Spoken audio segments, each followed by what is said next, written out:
reality here. You might know me as Apple Pie Movement. I'm a humanitarian sharing the conversations with humanity which need to be heard. In today's conversation with Angela Wilcox, we discuss how she has used her platform of art installations to speak to social justice topics such as racism, classism, sexism, the fires in Australia, to gangs in Long Beach. So come on, grab a piece of pie and join our conversation. They're pushing it, right? So who's benefiting off of homophobia, off of anti-abortion, being pro-life? Who's profiting off of these things? The Koch brothers, the pharmaceutical companies, right? The people who want the power so that they can contain themselves in their own little areas. It's the big companies. It's the people that have the power are profiting. But if you already have power and you already have millions and billions of dollars, what do you need more money for? Good question, right? You know, I mean, that's always been something that I've questioned is that, you know, if you have a couple $1 billion. Why don't you give it away? Bill Gates gives it away. Mark Zuckerberg gives it away and changes the education system because he thinks he knows what the education system is. Reality is, ask a teacher how the education system should be.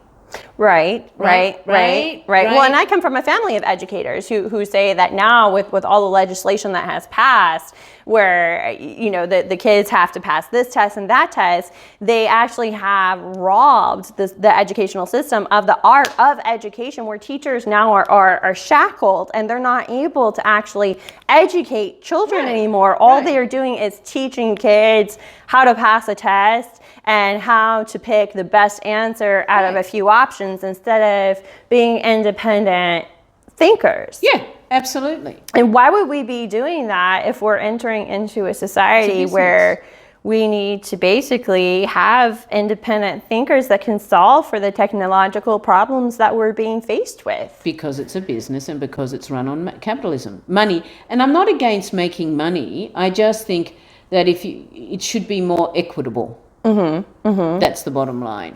You know, I mean, honestly, do basketball players need to earn $20 million a year? I mean, and that goes with, does a plastic surgeon need to earn $20 million a year?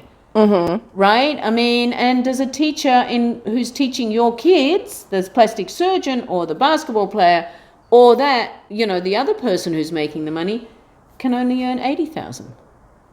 Yet you expect... And that's with a master's degree and tenure. And, you know, I mean, your average teacher actually starts out somewhere between $30,000 and $45,000 a year. But the basketball player and the CEO, they're not sending their kids to public schools. They're sending them to private school where the average teacher is going to be making a lot more money. No, they make less. Well, if it's a religious school, yes, they make less. They make less. I'm a product of religious school, and yes, I can vouch for the fact that religious school teachers do make a lot less money, but your actual private schools that are prepping, you know, prep schools for Ivy League, they do make a good income. But what I'm thinking is, if we have 7 million jobs open in America for which we don't have a technically trained, skilled workforce, that means 1 out of 7 Americans on average, approximately, can't get a job even if they want to. So if we are driven on capitalism, how does it behoove the people in the top 10 or 1% to have so many unemployed people? How are they wouldn't they benefit off of a workforce that is earning a living, that can afford their homes and can afford to spend money and buy products? Absolutely. Absolutely. But it's not their way.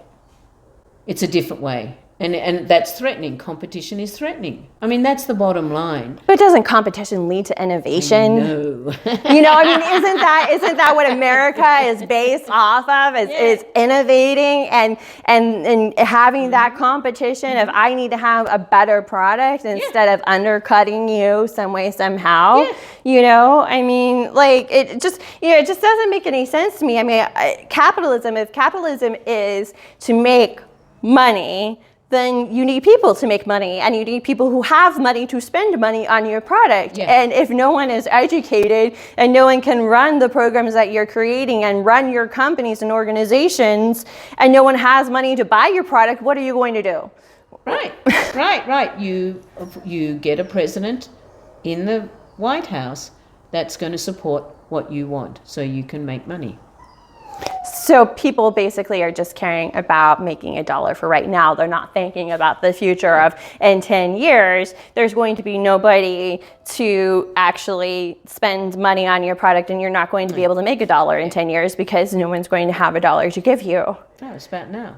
Kind of how the real estate market fell in the early millennia, because we were, giving no income stated loans to people who couldn't afford their mortgage, and then now we have. I just met somebody today who told me he read a blog that said 1 out of 7 homes in America is empty. So for every homeless person, there are 7 vacant homes. And I mean, don't quote me, I haven't fact checked it. It's just a conversation I had on my way here. But to me, I mean, if there are 7 vacant homes for every homeless person from when the real estate market fell, and we have all of these working home. I mean, how does anybody benefit off of working homeless people living in tents on the side of the freeway? They don't. Then why isn't anybody addressing the issue? I don't know. But the issue is not, but then it gets a little bit more complicated, because the homes mightn't be in areas where they can get public transport so they can get to the job. Right? So you've got to address that. Then someone's got to insure the place. Who's insuring the place? Can you.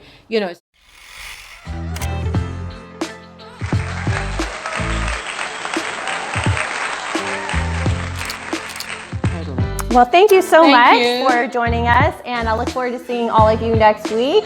Have a great week. Thank you so much. And thank you for being a great apple. Thanks, Natalie. That was great. Done. Thank you.